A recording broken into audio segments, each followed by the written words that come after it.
میری آنکھ نے تو یہ سب کچھ دیکھا ہے، میرے کان نے یہ سنا اور سمجھ بھی لیا ہے۔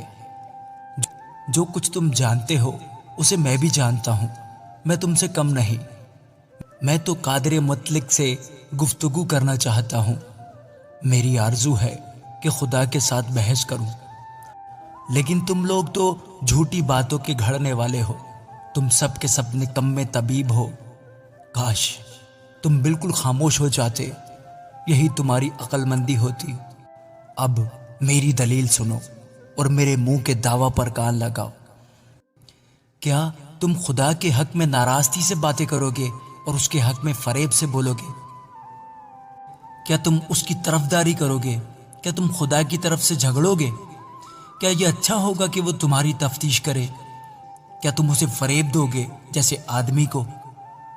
وہ ضرور تمہیں ملامت کرے گا اگر تم خفیتاً طرفداری کرو۔ کیا اس کا جلال تمہیں ڈرا نہ دے گا اور اس کا روب تم پر چھا نہ جائے گا؟ تمہاری معروف باتیں راگ کی کہاوتیں ہیں، تمہاری فصیلیں مٹی کی فصیلیں ہیں۔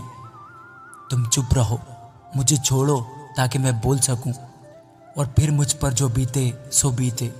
میں اپنا ہی گوشت اپنے دانتوں سے کیوں چباؤں اور اپنی جان اپنی ہتھیلی پر کیوں رکھوں؟ دیکھو وہ مجھے قتل کرے گا، میں انتظار نہیں کروں گا۔ بہرحال میں اپنی راہوں کی تائید اس کے حضور کروں گا۔ یہ بھی میری نجات کا باعث ہوگا، کیونکہ کوئی بے خدا اس کے سامنے آ نہیں سکتا۔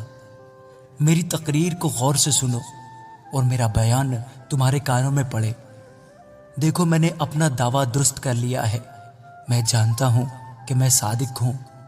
کون ہے جو میرے ساتھ جھگڑے گا؟ کیونکہ پھر تو میں چپ ہو کر اپنی جان دے دوں گا۔ فقط دو ہی کام مجھ سے نہ کر، تب میں تجھ سے نہیں چھپوں گا۔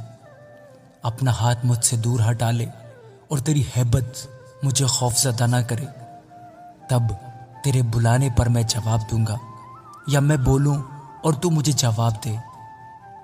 میری بدکاریاں اور گناہ کتنے ہیں، ایسا کر میں اپنی خطا اور گناہ کو جان لوں۔